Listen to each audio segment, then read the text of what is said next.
Okay, ध्यान board पे, सबका ध्यान बोर्ड पे। ओके, तो आज के क्लास में हम लोग पढ़ने वाले हैं वर्क एनर्जी थ्योरम जो है उसके थोड़े से upper level question. Last class में हमने वर्क एनर्जी थ्योरम देखा था, क्या था वो? नेट वर्क डन जो होता है किसी बॉडी पे, it will be equals to change in its kinetic energy, right? और कुछ क्वेश्चंस भी उसके ऊपर के किए थे। आज के क्लास में भी क्वेश्चंस ही होंगे, लेकिन क्वेश्चंस थोड़े से अपर लेवल होंगे, जो कि जेई मेंस और नीट लेवल के क्वेश्चंस है, ठीक है? तो सबको ध्यान देना है कैसे सॉल्व कर रहा हूं। मैंने कुछ स्टेप्स बताई थी। जब भी आपको कोई सिचुएशन दी जाए तो उस सिचुएशन में आपको वर्क एनर्जी थ्योरम कैसे अप्लाई करना है, तो सबसे पहली स्टेप उसकी क्या थी कि आपको उस बॉडी की, उस ऑब्जेक्ट की initial and final position identify करना है। आफ्टर दैट आपको वो फोर्सेस दिखने चाहिए जो उस बॉडी पे लग रहे हैं, एंड फिर हम इंडिविजुअली हर एक फोर्स के लिए वर्क कैलकुलेट करेंगे और उसको इक्वेट करेंगे बॉडी के चेंज इन काइनेटिक एनर्जी के साथ। Very simple. पहली स्टेप क्या होगी? हमको क्या निकालना है? उसका initial and final position identify करना है, पहली चीज। दूसरी, उस बॉडी पर लगने वाले सारे फोर्सेस जो हिडन होंगे, जो आपको दिखने चाहिए कि भाई इस बॉडी पे ये फोर्सेस लगने चाहिए ड्यूरिंग दैट मोशन। जब वो इनिशियल टू फाइनल स्टेट जा रही है तो कौन कौन से फोर्सेस उसके ऊपर लगे। अब हर फोर्स के लिए हम वर्क डन निकालेंगे, और वर्क डन निकालने के लिए तरीका क्या है? W is equal to F S cos theta. Force तुम पहचानोगे और डिस्प्लेसमेंट तुम्हें दिखेगा, क्योंकि तुमने already initial and final position identify करके रखा हुआ है। तो फोर्स इनटू डिस्प्लेसमेंट करके आप वर्क निकालोगे, और सभी वर्क को इक्वेट करेंगे आप चेंज इन काइनेटिक एनर्जी के साथ। कोई दिक्कत नहीं। तो चलिए आज हम मास्टरिंग करने वाले हैं वर्क एनर्जी थ्योरम के अंदर, और कुछ एप्लीकेशन बेस्ड क्वेश्चन उसके सॉल्व करेंगे। And this is the first, sorry, ये स्टेप्स लगाई हुई है यहाँ पे। क्या है? How to apply work energy theorem. कैसे अप्लाई करोगे बताइए? What is the first step? अभी भी बताया, identify the initial and final position of the body. सबसे पहला ये काम करेंगे। फिर उसके बाद में रिप्रेजेंट करेंगे ऑल द फोर्सेस जो उस बॉडी पे लग रहे हैं between initial and final position. Body जब मूव हुई, ठीक है, तो जो जो फोर्सेस लगे वो वहां पे आइडेंटिफाई करेंगे। एंड फिर वर्क एनर्जी इक्वेशन जो होता है हमारा, क्या होता है? Net work done. सभी फोर्सेस, जैसे तीन फोर्सेस अगर लग रहे हैं किसी केस में, तो तीन फोर्सेस की वजह से जो वर्क डन हो रहा है वो चेंज इन काइनेटिक एनर्जी के बराबर होगा। मोस्ट ऑफ द टाइम मैंने इस चीज को ऐसे लिखा हुआ है, that is half of m, that is what, v final का स्क्वायर माइनस v इनिशियल का स्क्वायर। तो v और u को देख के डरने की बिल्कुल बात नहीं है। u पता है आप सभी को, वो इनिशियल वेलोसिटी होती है। तो चलिए let's move on to the first question. ये रहा पहला क्वेश्चन। पढ़ते हैं इसको। क्या बोल रहा है? A particle of mass 2 kg। तो एक पार्टिकल है जिसका मास हमको गिवन है। कितना गिवन है? मास 2 kg, ठीक है। And it is projected upward. और उस 2 kg मास के पार्टिकल को कहो, या फिर यहाँ पे डायग्राम में हमने बॉल यहाँ पे यूज किया है, तो उसको हमने प्रोजेक्ट किया है वर्टिकली अपवर्ड, ठीक है, विथ इनिशियल वेलोसिटी 30 मीटर पर सेकंड। यानी कि जब मैंने इसको थ्रो किया तो कुछ तो स्पीड से फेंका होगा। तो जो इनिशियल वेलोसिटी उसको दी है vi, वो कितनी दी है? 30 मीटर पर सेकंड की स्पीड से मैंने उसको ऊपर फेंका। क्वाइट ऑब्वियस है कि अगर 30 की स्पीड से मैंने ऊपर फेंका तो 30 की स्पीड से चलता ही जाएगा क्या? चांद पे पहुंचेगा क्या? नहीं। क्यों? क्योंकि जब वो ऊपर जा रहा है, ड्यूरिंग इट्स मोशन ग्रेविटी उसके मोशन को कर रही है अपोज। ग्रेविटेशनल फोर्स यानी कि उसका वेट नीचे लग रहा है, तो वो उसको रेजिस्ट करेगा। उसको जाना है ऊपर, ग्रेविटी खींच रही नीचे, तो उसकी स्पीड धीरे धीरे क्या होती जाएगी? Decrease. At the same time यहां पे क्वेश्चन में बताया गया है कि एयर भी प्रेजेंट है। एयर प्रेजेंट है मतलब हवा के मॉलिक्यूल्स, है ना, यहां पे ऐसे प्रेजेंट है, ये। और हवा एक तरीके का फ्लूइड है, और जब भी किसी फ्लूइड में से कोई ऑब्जेक्ट मूव होता है तो वो फ्लूइड उसके ऊपर विस्कस फोर्स लगाता है, ड्रैगिंग फोर्स लगाता है। जैसे समझो मैंने एक बॉल लिया और उसको यहां पे छोड़ दिया, तो सीधा जाके ग्राउंड को हिट किया, ठीक है। फिर मैंने क्या किया? एक कंटेनर लिया जिसमें पानी है और पानी में डाल दिया, तो क्या वैसे ही जाएगा क्या जैसे पहले गया था? नहीं, क्योंकि पानी में जब गिरेगा तो पानी तो उसको रेजिस्ट करेगा ना। या कोई पत्थर है, पत्थर के वजह से उसकी स्पीड थोड़ी डिक्रीज हो जाएगी क्योंकि उसको अपोज करता है। तो जैसे पानी एक फ्लूइड है, वैसे यहाँ पे जो एयर प्रेजेंट है वो भी तो एक फ्लूइड है। हाँ, नो डाउट उसकी डेंसिटी पानी के कंपैरिजन में बहुत कम है, लेकिन हवा मोशन को अपोज करती है। आता तुम्ही सायकल घेऊन चालत चालत जाता, म्हणजे चालत चालत जाता, तर जेव्हा हवा असते तर हवा रेजिस्ट युअर मोशन ना, वो तुम्हारी स्पीड को डिक्रीज करती है कि नहीं करती है? करती है, यानी कि ड्रैगिंग फोर्स वो तुम पे लगाती है। तो वही बोल रहा है, if it attains a maximum height of 40 metre. तो जब हमने यहां से फेंका ग्राउंड से लेकर के यहां तक, उसने जो हाइट अटेन की वो थी 40 मीटर। कितना ऊपर गया ये? 40 मीटर इतना ऊपर गया यहां से, ग्राउंड से, ठीक। Then find out work done by the air resistance for A to B. तो जब बॉडी पोजीशन ए, यहां पे ये जो ग्राउंड है ये तुम्हारी पोजीशन ए है, और यहां से जो हाईएस्ट पोजीशन पे वो पहुंचा तो वहां पे उसकी वेलोसिटी थी 0, क्योंकि हाईएस्ट पे जब पहुंचेगा तो वो तो रुक गया वहां पे। आता को डिजाइन तो अब तो उसको नीचे आना है ना, तो हाईएस्ट पॉइंट पे वेलोसिटी क्या होती है कि उस वर्टिकली मोशन की 0 होती है। तो हमें इस पूरे प्रोसेस के दौरान क्या कैलकुलेट करना है? Work done by air resistance, ठीक है। इनिशियल पोजीशन क्या आपको पता है? Yes, ground. फाइनल पोजीशन पता है? Yes, B. और इस इनिशियल और फाइनल के बीच में का डिस्टेंस या डिस्प्लेसमेंट जिसको आप कहोगे वो भी आपको होता है 40 मीटर। तो पहली स्टेप तो क्लियर हो गई। सेकंड स्टेप है कौन कौन से फोर्सेस लग रहे हैं। तो कौन कौन से फोर्सेस लग रहे हैं? जब वो ए टू बी जा रहा है तो पहला फोर्स लग रहा है वेट mg इसके ऊपर डाउनवर्ड डायरेक्शन में, हाँ या ना? यस। ग्रेविटेशनल फोर्स लग रहा है भाई साहब, इसको हम दैट इज व्हाट, कौन सा फोर्स बोलेंगे? Fg, gravitational force. और कितना होता है ये होता है mg के बराबर, ठीक है, mass into acceleration due to gravity. और एक फोर्स लग रहा है जब वो बॉल ऊपर जा रहा है तो हवा उसको रेजिस्ट कर रही है, तो जो एयर रेजिस्टेंस है, air resistance, force due to air, ये भी तो नीचे ही लग रहा है, तो वो फोर्स भी तो काम करेगा, है ना। बॉडी पे लग रहा है और बॉडी में डिस्प्लेसमेंट हो रहा है। नो डाउट इन दोनों फोर्सेस के केस में डिस्प्लेसमेंट ऊपर हो रहा है, बॉल किधर जा रही है? ऊपर। और दोनों के दोनों फोर्सेस किधर लग रहे हैं? नीचे। दैट मींस जो वर्क होगा इन दोनों केस में वो नेगेटिव होगा, हाँ या ना? यस। तो चलिए शुरू करते हैं कहानी। तो हमारा वर्क एनर्जी थ्योरम बोलता है कि यार जो नेट वर्क डन होगा it will be equals to change in kinetic energy of any body. अब मुझे वर्क नेट निकालना है तो फोर्सेस दो दिखे, तो पहले फोर्स के वजह से वर्क निकालते हैं। चलिए फोर्स वर्क निकालते हैं, that is work done due to gravity plus work done due to air resistance, है ना। ये दो फोर्स के वजह से वर्क होगा, ग्रेविटी भी वर्क करेगी, एयर रेजिस्टेंस भी कुछ काम करेगा, और इधर रहेगा change in kinetic energy is half of m, that is v final का स्क्वायर माइनस वी इनिशियल का स्क्वायर। Is it clear? ठीक, आगे बढ़ते हैं। अब ग्रेविटेशनल फोर्स कितना वर्क कर रहा है, तो फोर्स बताओ पहले। वर्क डन क्या होता है? Force into displacement into cos of theta, हाँ या ना? यस। तो मुझे बताइए फोर्स कितना है? mg। डिस्प्लेसमेंट कितना है? ए से लेकर के बी तक h, यानी कि mg इंटू h, और cos of theta, theta angle between force and displacement, वो कितना है? 180। तो यहां पे हम लिखेंगे mg h, और cos 180 कितना हो जाएगा? -1। This is the work done by gravity. Okay, आगे बढ़ते हैं। Work done by air resistance, तो हमें वही निकालना है, work done by air resistance निकालना है, तो उसको एज इट इज रखते हैं। Work done by air resistance, इसकी तो वैल्यू निकालनी है ना हमें, and it is equals to half of, क्या हमें m पता है? यस। मास दिया हमें 2 kg, तो यहां पे 2 पुट कर देंगे।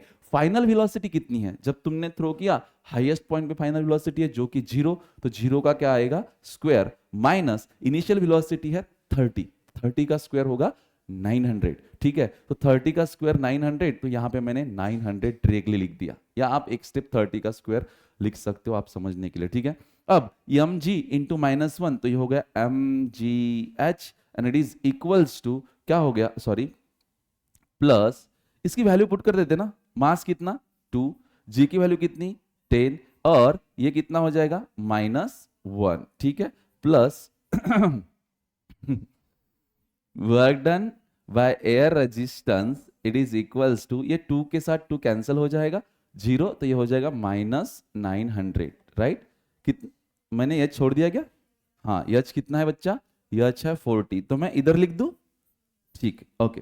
क्या आएगा देखो, ये हो जाएगा 400 इंटू 2 800, -800, तो -800 plus work done by air resistance, work done by air resistance and equals to -900। तो work done by air resistance अगर आपको फाइनल वैल्यू चाहिए तो आप सिंपली ये 800 उधर शिफ्ट करोगे तो वो प्लस हो जाएगा, प्लस 800 -900 -100, तो यहाँ पे आएगा -100 joule. This is the final answer. Work done by air resistance कितना आया? -100, नेगेटिव आया, ठीक है, कोई दिक्कत? चलते नेक्स्ट क्वेश्चन पे चलते फिर से। वही कहानी दोहराएंगे, क्वेश्चन को थोड़ा सा लेवल अप करते हैं। यह है अगला क्वेश्चन आपके स्क्रीन पे, ठीक है। फिर से एक बार, वो बॉडी है यहाँ पे दिख रही है आपको, इसको मान लेते हैं हम इसकी इनिशियल पोजीशन। ये इनिशियल पोजीशन क्या है इसकी, ए। अभी मैंने यहाँ पे ब्लॉक पकड़ रखा हुआ है, अब जैसे रिलीज करूंगा ये ऐसे भागते भागते भागते भागते यहाँ पर पहुंचेगा, और ये उसकी पोजीशन, फाइनल पोजीशन हमने मान ली सी, और बीच में इंटरमीडिएट पोजीशन उसकी क्या है यहाँ पे दिख रही है आपको, बी। ये तीन पोजीशन क्यों आई, इसलिए क्योंकि क्वेश्चन में वो बताएगा हमें ये जो आपको कर्व सरफेस दिख रहा है ये स्मूथ है। स्मूथ का मतलब यहाँ पे कोई भी फ्रिक्शन एग्जिस्ट नहीं करता, और फ्रिक्शन कहां से काम करना शुरू करेगा, बी से लेकर के सी तक, इतने ही प्रोसेस में फ्रिक्शनल फोर्स काम करेगा, ठीक है। तो कोई दिक्कत नहीं, इनिशियल पता है, फाइनल पता है, इंटरमीडिएट स्टेप भी पता है। क्वेश्चन को पढ़ते हैं देन सॉल्व करते हैं। बोल रहा है अ ब्लॉक वेइंग 10 न्यूटन, ठीक है। एक ब्लॉक का जो वेट है वो कितना है, 10 न्यूटन। तो पहला फोर्स तो मुझे पता चल गया, इसके ऊपर डाउनवर्ड डायरेक्शन में जो ग्रेविटेशनल फोर्स है वो कितना लग रहा है बच्चों, 10 न्यूटन, फर्स्ट फोर्स, ठीक। Then it is travels down on the smooth curve track AB which is joined to the rough horizontal surface। तो ये चल रहा है एक स्मूथ कर्व सरफेस के ऊपर जहां पे कोई फ्रिक्शन नहीं। मतलब देखो A से B जब ये आ रहा है तो इसके ऊपर कौन कौन से फोर्सेस लग रहे हैं, जब वो A से B आया तो फोर्सेस कौन कौन से लग रहे हैं, क्या आपको देख पा रहे हैं, वेट लग रहा है खाली, फ्रिक्शन लग रहा है क्या, नहीं, क्योंकि उसने शब्द क्या यूज किया, स्मूथ सरफेस। स्मूथ है तो फिर फ्रिक्शन जीरो है, ठीक। तो एक ही फोर्स लग रहा है जब when that block is moving from A to B, no issues. अब ये जो कर्व सरफेस जहां पे बी पे खत्म होगा उसके बाद आगे जो सरफेस है वो एक रफ सरफेस है, यानी कि वहां पे पिक्चर में फ्रिक्शन आएगा, ठीक है। आगे बढ़ते हैं। If the block start slipping on the track from point slipping on the track from a point 1 metre above the horizontal surface, then it would move distance S on the rough surface. तो देखिए ये block यहां से start हुआ, ठीक है, और horizontal surface तक पहुंचा, तो इसने कितना डिस्टेंस ट्रैवल किया, बोल रहा है वो क्या बोल रहा है, ट्रैक, जिस ट्रैक पे वो चला स्लिप हुआ, if the block start slipping on the track from a point 1 metre above the horizontal, तो ये हॉरिजॉन्टल है तुम्हारा, ये हॉरिजॉन्टल है, हॉरिजॉन्टल के 1 मीटर से वो ब्लॉक स्लिप होना स्टार्ट हुआ, यानी कि जहां से वो निकला वहां की और हॉरिजॉन्टल लेवल की ये जो हाइट है ये तुमको कितनी गिवन है, 1 मीटर, ऐसा बोल रहा है वो। Then it will move a distance S on the rough surface. अब ठीक है, 1 मीटर नीचे आने के बाद उसके पास एक तरह का मोमेंटम होगा, है ना, और उस मोमेंटम की वजह से वो चलता जाएगा। लेकिन जब वो इधर जा रहा है तो इसको अपोज कौन कर रहा है, फ्रिक्शनल फोर्स ब्लॉक के ऊपर, ठीक है। और उसके वजह से ये कुछ दूर जाके, यानी कि यस इतना डिस्प्लेसमेंट ट्रैवल करने के बाद रुक जाएगा। Calculate the value of yes, आपको डिस्प्लेसमेंट की वैल्यू कैलकुलेट करनी है कि बी से लेकर के वो कितने दूरी पर जाके रुकेगा। क्या तरीका है, इनिशियल एंड फाइनल पता होनी चाहिए। इनिशियल कौन सी है, ए, फाइनल कौन सी है, सी। पूरे मोशन के लिए सोचना है, ठीक है। ये तो हो गया। दूसरा, अब आपको क्या आइडेंटिफाई करना है, फोर्सेस। फोर्सेस, वेट तो दिख रहा है 10 न्यूटन का, पहला। अच्छा, वो यहां तक लगा, लेकिन हमें तो फाइनल तक पहुंचना है। फाइनल तक पहुंचते पहुंचते कितने फोर्स लगे, एक तो वेट लगा और दूसरा क्या लगा, फ्रिक्शनल फोर्स। तो 2 फोर्सेस पिक्चर में एंट्री करते हैं। अच्छा, एक और फोर्स है, कौन बता सकता है, ग्रेविटी एंड फ्रिक्शनल फोर्स के अलावा one more force is there, and what is that force, normal reaction. क्योंकि वो सरफेस को दबाएगा, तो सरफेस को जैसे ही प्रेस करेगा उसके ऊपर क्या लगेगी, नॉर्मल रिएक्शन, ठीक है। तो नॉर्मल रिएक्शन भी वहां पे लग रही है। तो 3 फोर्सेस है और आपको डिस्प्लेसमेंट पूछा है, तो मैंने कहा ठीक है, हमारा वर्क एनर्जी थ्योरम बोलता है कि यार नेट वर्क डन जो है, नेट वर्क डन वो होगा चेंज इन काइनेटिक एनर्जी के बराबर, ठीक है। अब वर्क डन कौन कौन कर रहा है, तो पहले तो हम देखते हैं नॉर्मल रिएक्शन वर्क डन करेगी, ठीक है, प्लस वर्क डन करेगी ग्रेविटी, प्लस वर्क डन करेगा फ्रिक्शनल फोर्स। मैं स्मॉल एफ से डिनोट करता हूं फ्रिक्शनल फोर्स को। ये 3 फोर्स पिक्चर में है एंड ये इक्वल होंगे चेंज इन काइनेटिक एनर्जी के। अच्छा, चेंज इन काइनेटिक एनर्जी आप क्या लिखते हो, it is half of m, what is that, v final का स्क्वायर माइनस वी इनिशियल का स्क्वायर। कोई दिक्कत किसी को नहीं। तो क्या आप मुझे बता सकते हो काइनेटिक एनर्जी का चेंज निकालने के लिए आपके पास ये 2 वेलोसिटी है क्या, मैंने बोला यस है। जब मैंने ब्लॉक यहां पे पकड़ के रखा था तो इनिशियली इसकी जो वेलोसिटी थी वो कितनी थी, 0। अरे हाँ या ना, फिर छोड़ूंगा तो स्टार्ट होगा ना वो, मतलब इनिशियल वेलोसिटी उसकी क्या हो गई, 0। जब वो भागते भागते आएगा उसने कुछ वेलोसिटी गेन की है, लेकिन जैसे ही रफ सरफेस लगेगा उसकी वेलोसिटी स्टार्ट डिक्रीजिंग और आगे जाके रुक गया वो, मतलब यहां पे इसकी जो फाइनल वेलोसिटी है वो भी कितनी है, जीरो। तो अगर आप देखेंगे तो काइनेटिक एनर्जी का चेंज कितना है, zero. Initial kinetic energy zero थी, फाइनल काइनेटिक एनर्जी भी जीरो है, तो काइनेटिक एनर्जी चेंज ही नहीं हुई है, तो net change in kinetic energy कितना हो गया, जीरो। तो क्या मैं इसको जीरो लिख सकता हूं, यस। अब आगे बढ़ते हैं, वर्क डन बाय नॉर्मल। अब नॉर्मल को देखेंगे तो नॉर्मल बेसिकली सरफेस को हमेशा परपेंडिकुलर रहता है। ये कलर बदल देता हूं इधर, ये है यन, ब्लॉक के ऊपर लगेगा ना, जब ब्लॉक यहां पे होगा तो नॉर्मल ऐसे लगेगा, जब ब्लॉक यहां पे होगा तो नॉर्मल ऐसे रहेगा, जब ब्लॉक यहां पे होगा तो नॉर्मल ऐसे, जब यहां पे है तो नॉर्मल ऐसे। तो एट एवरी पॉइंट जो ब्लॉक के ऊपर नॉर्मल लग रहा है वो डिस्प्लेसमेंट के परपेंडिकुलर डायरेक्शन में ही है। ब्लॉक हाँ, ये ऐसे जा रहा है, ब्लॉक नीचे जा रहा है, डिस्प्लेसमेंट तो नॉर्मल है ऐसे, ऑल टाइम परपेंडिकुलर है ना।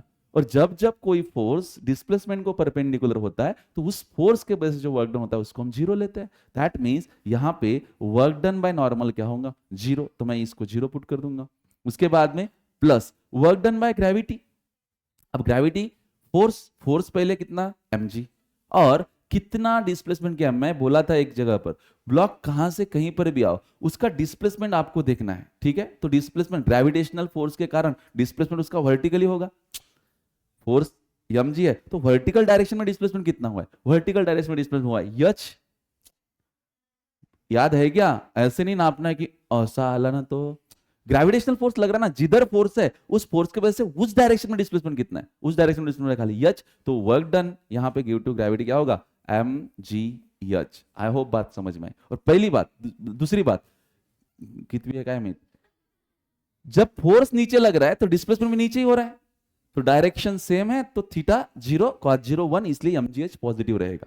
Last but not least work done by frictional force. Frictional force picture में आता है यहां से, और फ्रिक्शनल फोर्स को हम कैसे लिखते हैं, frictional force is mu into N. यहां पे म्यू की वैल्यू क्वेश्चन में गिवन थी, मैंने ऐड नहीं की। म्यू की वैल्यू आपको लेनी है 0.2, ठीक है।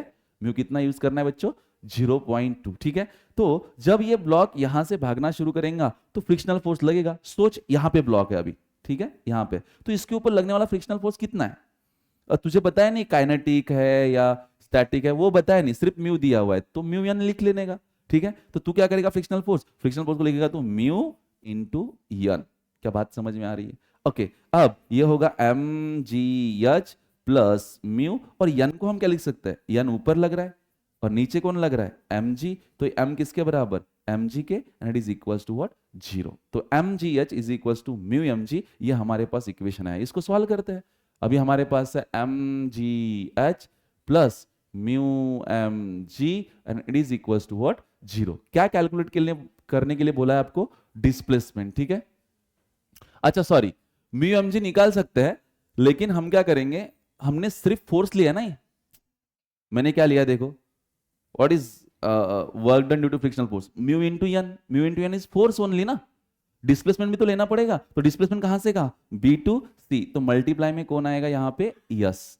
क्या बात ऊपर से गई, समझ में आया ना, डिस्प्लेसमेंट म्यू एन एस लेंगे हम, ठीक है। तो यहाँ पे क्या आएगा, mu M G into S, ठीक है। तो ये हो जाएगा, वैल्यू पुट कर देते हैं, एम की वैल्यू कितनी है हमारे पास, एम जी है हमारे पास, एम जी डायरेक्टली, ठीक है। इसको कॉमन निकाल लेते हैं, ये होगा H plus mu into s equals to zero, तो H plus mu s equals to zero, ठीक। अब mu S is equals to हो जाएगा minus of H, is it okay, नहीं, एक चीज और गलत कर दिया अपन ने, फ्रिक्शनल फोर्स लग रहा है इधर, डिस्प्लेसमेंट हो रहा है इधर, तो साइन क्या आएगा, माइनस।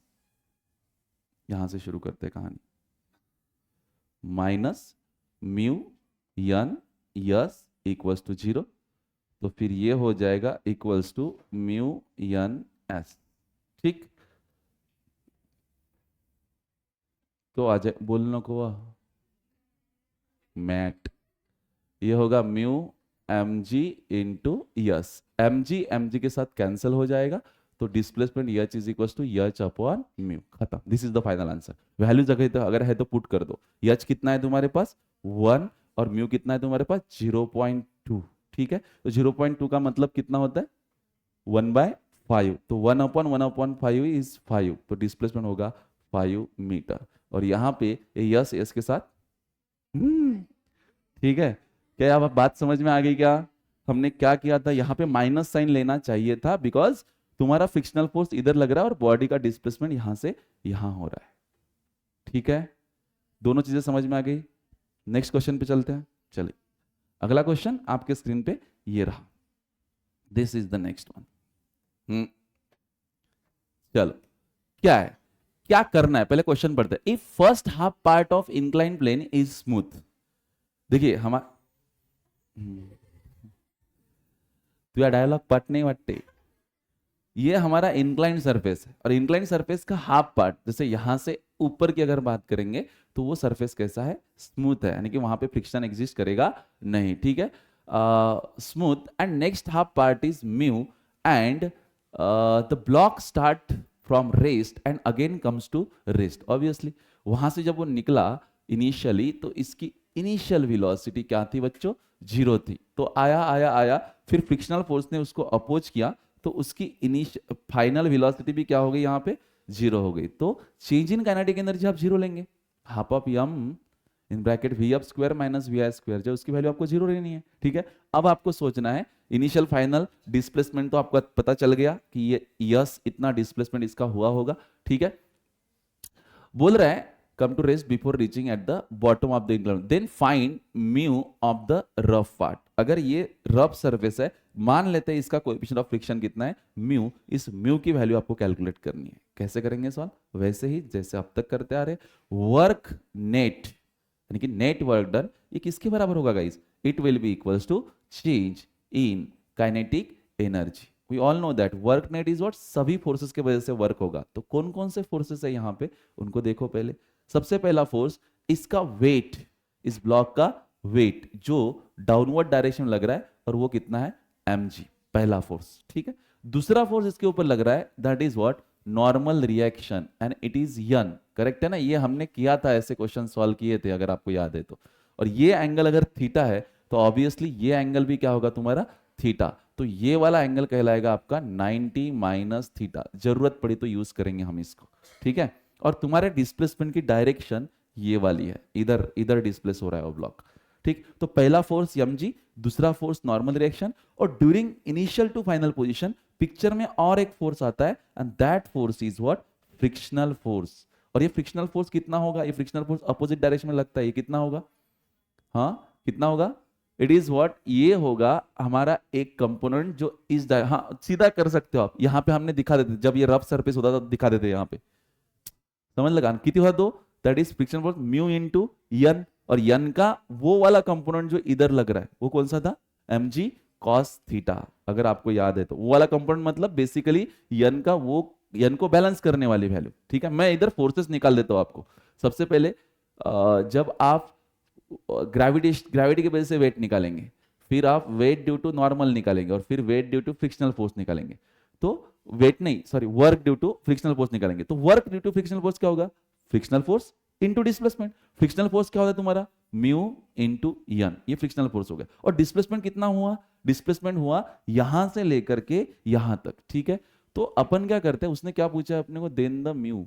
ठीक है, तो अगर इस पूरे सरफेस की जो लेंथ है, ठीक है, वो अगर यस है, डिस्प्लेसमेंट यस है, तो हमारा डिस्प्लेसमेंट यहां से यहां तक कितना होगा, it will be S by 2। नहीं समझ में आया, मैं इसको मान लेता हूं डिस्प्लेसमेंट तुम्हारा यल के बराबर हो रहा है। ठीक है, टोटल डिस्प्लेसमेंट। तो मुझे अगर यहां से लेकर के यहां तक चाहिए, तो this displacement S dash will be equal to क्या होगा, L अपॉन 2। क्या बात सही है, क्योंकि फ्रिक्शनल फोर्स तो L बाय 2 लेंथ पे लगा है ना, तो मुझे म्यू यन इनटू यहां पे जो डिस्प्लेसमेंट लूंगा वो लूंगा L बाय 2। क्या बात सही है। अब मुझे बताओ यन कितना होगा, तो यन होगा, यन को बैलेंस करने वाला, ये यन इधर लग रहा है, तो इसको बैलेंस करने वाला ये कंपोनेंट है mg का, and that is mg cos of theta. करते करे, ठीक है, तो यहां पे हम लोग लिखेंगे it will be mu into mg into L by 2। This is the work done by frictional force. ठीक, आगे हमें पूछा है work done due to normal. अब बता, नॉर्मल ऐसे जा रहा है, डिस्प्लेसमेंट ऐसे हो रहा है, they are perpendicular to each other. जब भी फोर्स और डिस्प्लेसमेंट परपेंडिकुलर होता है तो वर्क डन क्या होता है, 0। और work done due to gravity निकालना है। Work done due to gravity निकालने के दो तरीके हैं। एक पहला, तो मुझे एक बात बताइए, डिस्प्लेसमेंट इधर हो रहा है ऐसे, यस, यानी कि यल इतना होगा, तो इस डायरेक्शन में वेट का कौन सा कंपोनेंट लग रहा है? तो वेट के अगर दो कंपोनेंट करे तो वेट का एक कंपोनेंट तो mg cos थीटा है, ये वाला दिख रहा है, और ये वाला कंपोनेंट जो होगा it will B mg sin theta. ठीक है, तो इसी से ही निकाल लेते हैं। तो बताओ, इधर फोर्स लग रहा है mg sin थीटा और डिस्प्लेसमेंट कितना हो रहा है L, तो work done due to gravity होगा फोर्स, फोर्स कितना mg sin थीटा, और डिस्प्लेसमेंट कितना L, this is work done by gravity. करते का ओके, तो बढ़िया। अब आगे बढ़ते हैं, नेक्स्ट इनको पुट कर देते हैं यहाँ पे। तो work done by normal plus work done by gravity plus work done by friction equals to what, 0, क्योंकि इनिशियल और फाइनल जो वैल्यू है वो कैसी है, वेलोसिटी की 0 है, तो चेंज इन काइनेटिक एनर्जी भी 0 रहेगा। वर्क डन बाय नॉर्मल कितना, 0, वर्क डन बाय ग्रेविटी कितना, mg sin थीटा इनटू क्या लेंगे L, plus work done by friction. अब वर्क डन बाय फ्रिक्शन का सीन ऐसा है कि डिस्प्लेसमेंट हो रहा है इधर ये, और फ्रिक्शनल फोर्स लग रहा है उधर, तो force and displacement are oppositely directed, तो साइन क्या आएगा, cos 180 होगा, साइन क्या आएगा माइनस, तो इसलिए work done by friction basically minus होने वाला है इधर। ठीक है, m म्यू n, ये यहाँ पे नहीं है एक्चुअली, वो जब आप क्या पुट करेंगे n की वैल्यू पुट करेंगे तब, क्योंकि तुमने n को क्या पुट कर दिया, मैं कहाँ पे बात कर रहा हूँ, फ्रिक्शनल फोर्स के केस में बात करो ना भाई, फ्रिक्शनल फोर्स किधर गया अपना, वो तो निकाला ही नहीं, यही म्यू n, मैं सॉरी L/2 म्यू। अब n की वैल्यू जो mg है वो आप ले रहे हो बराबर, लेकिन n की जो mg वैल्यू है उसको बैलेंस करने के लिए मैंने गलत कर दिया ना रे यहाँ पे। अब बताओ, mu as it is, n को कौन बैलेंस कर रहा है बताओ, mg cos theta, mg cos theta, और इनटू डिस्टेंस कितना चल रहा है वो L/2। अब बताओ थीटा की वैल्यू कितनी, 180, तो cos 180 कितना हो जाएगा -1, तो ये होगा माइनस म्यू mg L/2, ये सही होगा, वहां पे पहले गलत कर दिया था अपन। ठीक है, तो साइन आएगा माइनस, क्लियर दिख रहा है यहाँ पे, ठीक है, ये होगा minus mu mg L/2 equals to 0, shift कर दो गाइज उसको, तो mg sin theta into L mu mg L/2। ठीक है, mg कैंसल, आपको निकालना है म्यू। ठीक है, और क्या कैंसिल होता है, यल के साथ कैंसल, तो mu will be equals to 2 sin theta. ठीक है, कोई दिक्कत नहीं है, this will be the final answer, 2 sin theta. और अगर यहां पे आप cos थीटा को भी जिंदा रखते तो cos थीटा वहां पे जिंदा रहता तो फिर वो tan थीटा हो जाता, तो कोई दिक्कत नहीं, ये भी करेक्ट है वो भी करेक्ट है, दोनों तरीके से आ सकते हो, कोई दिक्कत। चलते हैं नेक्स्ट क्वेश्चन पे, ये रहा। ठीक है, करता ही लिखा था। अच्छा मेरे को एक बात बताओ पहले, क्या इनिशियल एंड फाइनल पोजीशन दिख रही है? यस, देखो यहां पे क्वेश्चन पहले पढ़ लेते हैं फिर आपको सवाल पूछता हूं। बोल रहा है constant force is applied on the spring block system and displaces it from its natural length. देखो इनिशियली ये ब्लॉक यहां पर था, ठीक है, ये स्प्रिंग को अटैच ब्लॉक यहां पर था, अपने नेचुरल लेंथ पे था, तो इसकी जो इनिशियल वेलोसिटी थी वो कितनी थी, 0, रुका हुआ था वो कैसा था, रुका हुआ था। फिर अपन ने उसको ऐसे पकड़ा और ऐसे खींचा, वैसे पकड़ा ऐसे खींचा, तो जिस फोर्स से तुमने खींचा वो फोर्स है तुम्हारा एक्सटर्नल फोर्स, जो कि एक कांस्टेंट फोर्स है, जो कि क्या है, एक कांस्टेंट फोर्स। उस फोर्स ने आपको उससे डिस्प्लेस किया और डिस्प्लेस करके यहां तक मैक्सिमम डिस्प्लेसमेंट किया एक्स मैक्स, और वहां पे आके रुक गए। तो अब ये अपने एक्सट्रीम पोजीशन पे, जिस पोजीशन पे इसकी जो वेलोसिटी है फाइनल वाली वो कितनी होगी, 0, और इनिशियल वाली भी हमने क्या ली थी, 0। ठीक है, तो बताइए चेंज इन काइनेटिक एनर्जी कितना होगा?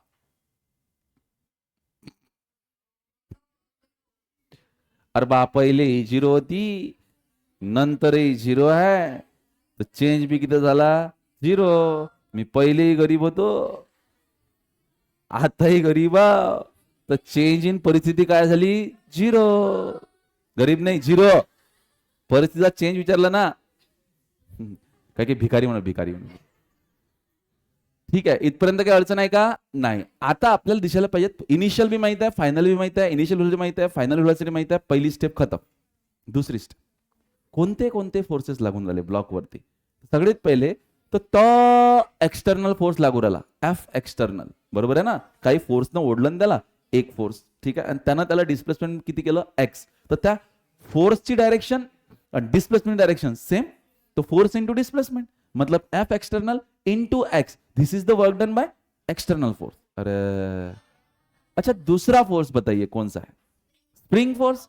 जब आप किसी ब्लॉक को बाहर खींच रहे हो तो स्प्रिंग का म्हणते का, घेऊन जा म्हणते, घेऊन जा म्हणते, असं म्हणते का? स्प्रिंग म्हणते हा तू जाऊ.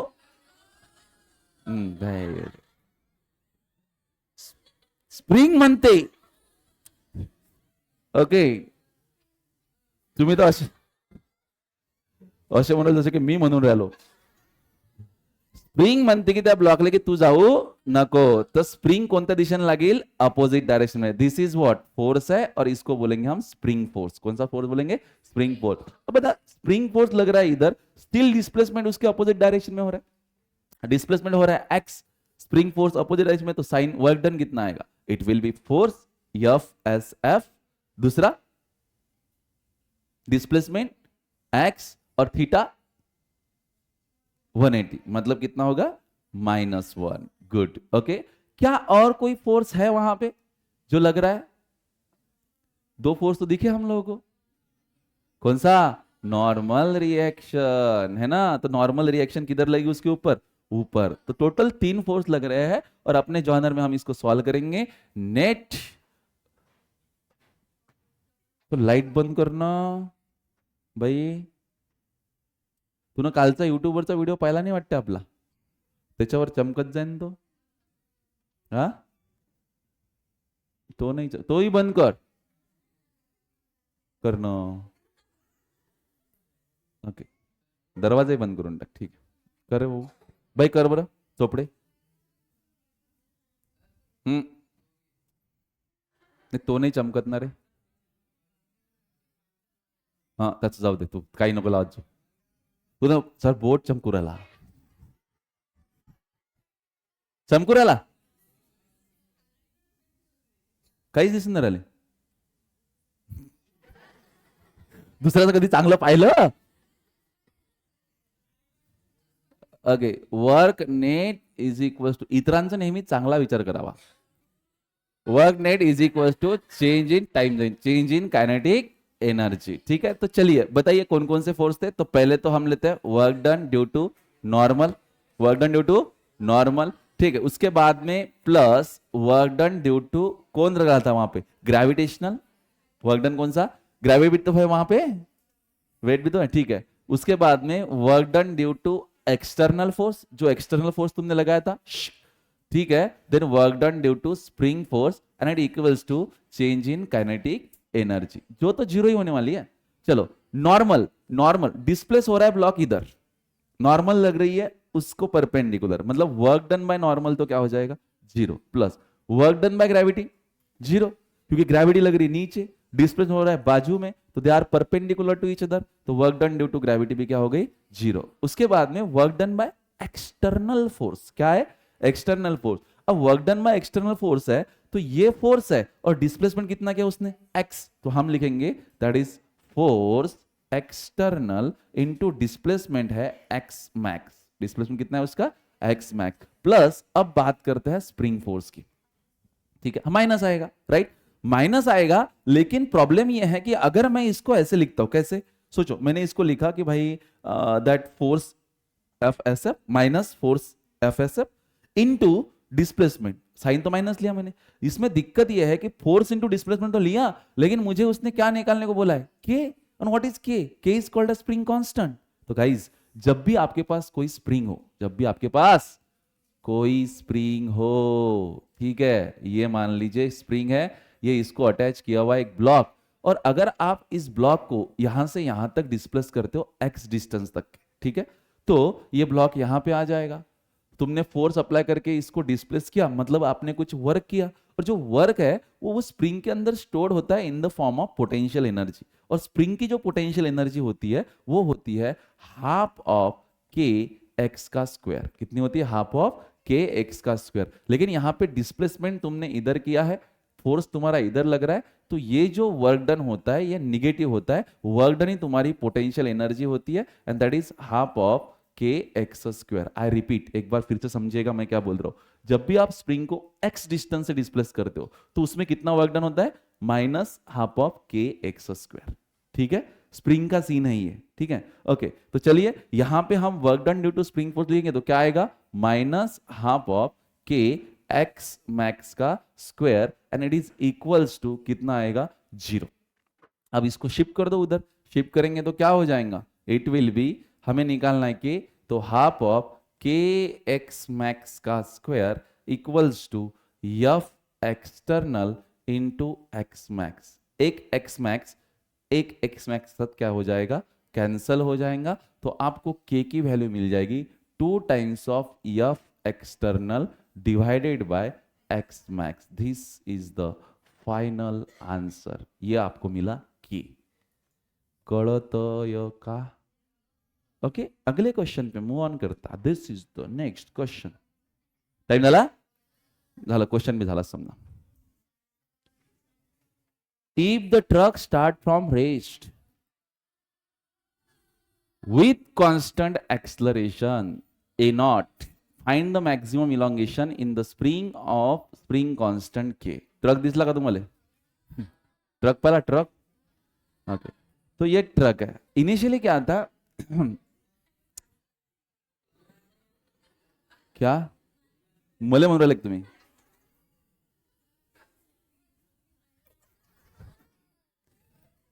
इनिशियली क्या था कि जब ये रेस्ट में था, मतलब कि ट्रक रेस्ट में था, ट्रक इनिशियली रेस्ट में था, तो ये स्प्रिंग अपने नेचुरल लेन पे था और ब्लॉक बेचारा यहां पे था। ठीक है, लेकिन जैसे ही भ्रुंग भ्रुंग पिक पिक ट्रक गया आगे, और ट्रक का जो एक्सलरेशन हुआ कितना दिया उसने? ए नॉट एक्सलरेशन से जब वो निकला आगे गया ऑल ऑफ सडन, तो ड्यू टू इट्स इनर्शिया, ठीक है, क्योंकि ये स्मूथ सरफेस यहां पे अज्यूम किया है, ड्यू टू इनर्शिया ये यहां से कहां गया है? आगे गया है, शिफ्ट हुआ है, जाएगा ना वो, तो उसकी वजह से स्प्रिंग क्या हो गया? स्प्रिंग क्या होगा? मागे गया, स्प्रिंग एक्सटेंड हो गया है। ठीक है, तो आप बताओ, इनिशियल पोजीशन ये थी, तो इनिशियली उसकी जो वेलोसिटी थी ब्लॉक की वो 0 थी। बाद में वो पीछे तो गया due to force of inertia, है ना, due to a pseudo force, क्योंकि किसी ने उसको पुल नहीं किया पीछे, वो अपने ही वेट के कारण पीछे चला गया, है ना। जैसे आप मान लो टू व्हीलर, नई गेअर वाली टू व्हीलर कोणाकोणाला चालवता येते? तुम्ही चालवता येते का? हा, मग तुम्ही कधी चालवली असेल तर मागे बसायला पाळलं असेलच ना. क्योंकि जब आप गियर वाली टू व्हीलर चलाते हो पहले एकदम पहले टाइम पे, फर्स्ट टाइम पे, तो क्या होता है ना, वो there is a arrangement of clutch and gear. Okay, तो क्लच और गियर ये जो है ना, यही सीखना मेन इंपॉर्टेंट होता है। तो जब आप फर्स्ट गियर में गाड़ी फर्स्ट गियर ऑन करते हो और क्लच तुमने प्रेस करके रखा हुआ है, तो धीरे धीरे क्लच छोड़ना होता है ना, और एक्सलरेट एकदम धीरे धीरे करना होता है, पहले छोड़ो। लेकिन वो नहीं आता, घोड़ा होते, घोड़ा गाड़ीचा लयदा, क्योंकि क्लच एकदम से छूट जाता है, तो गाडी डायरेक्ट अशी होते, आणि मागे जर एखादा बसलं असेल तर मग ते डायरेक्ट ते म्हणते मी गाडीवर काय खालीच बसतो ना. तो ये क्यों गया? क्योंकि गाड़ी एकदम एक्सलरेट हो गई, तो वो रेस्ट में था, तो रेस्ट में रहना चाहता है, गाड़ी चालली गेली, ते तटीच राहिलं. आपण त्याला तू मागे कसा गेला? तू मागे नहीं गेला, हा पुढे गेला. तो इसी तरीके से ब्लॉक वहीं पर था, ट्रक आगे गया तो ब्लॉक गया पीछे, एंड दैट फोर्स जो है उसको बोलते हैं हम लोग सूडो फोर्स. ये कौन सा फोर्स है? Pseudo force, P pseudo force है. ठीक है, और सूडो फोर्स कितना लगेगा भाई साहब? जितना इसका मास है, जितना इसका मास है, और कितना एक्सलरेशन हुआ होगा इसका पीछे, जितना ट्रक का एक्सलरेशन हुआ है, तो इसका एक्सलरेशन हुआ है, दैट इज ए नॉट. तो ये सूडो फोर्स लग रहा है, पहली चीज. दूसरी, जब ब्लॉक पीछे गया तो स्प्रिंग इलोंगेट हो गया, तो स्प्रिंग उसके ऊपर स्प्रिंग फोर्स भी लगाएगा, दैट मींस इस डायरेक्शन में लग रहा है spring force, that is F yes F. Is it clear? हाँ, तो बड़ी सिंपल सी चीज है. इनिशियल पता है v 0 है, फाइनली भी पता है v जो है वो 0 है, तो चेंज इन काइनेटिक एनर्जी क्या होगा? 0. तो हम कैलकुलेट करेंगे वर्क नेट, क्या हो जाएगा? It will B change in kinetic energy. Work net होगा हमारे पास, दो फोर्सेस होंगे. ठीक है, कितने फोर्सेस होंगे? दो.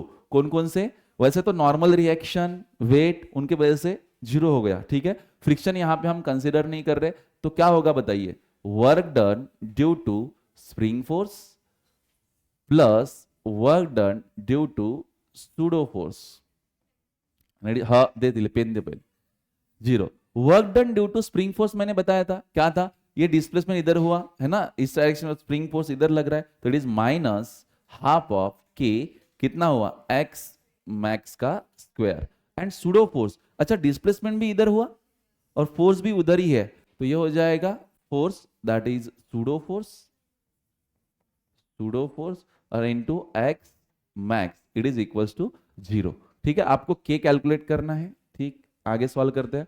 तो इट विल बी, इसको शिफ्ट करेंगे नेगेटिव टर्म को, तो सूडो फोर्स को क्या लिख सकते हैं, m into a naught into x max, ये इसको लिखा मैंने m A naught x max equals to, ये नेगेटिव टर्म शिफ्ट हो जाएगी, half of k that is x max का स्क्वायर, एक एक्स मैक्स के साथ कैंसिल हो जाएगा, तो हमें यहां पे क्या मिल जाएगा, इट विल बी के चाहिए, K will be equals to 2 times of M A naught, upon में क्या आएगा बच्चों, 2m ए नॉट अपॉन में आएगा x max. This is the final answer for के। क्लियर है? तो यहां पे आपकी वर्क एनर्जी थ्योरम की कहानी खत्म होते हैं, बाकी का पार्ट अपन अब नेक्स्ट क्लास में लेंगे। ठीक है, थैंक यू।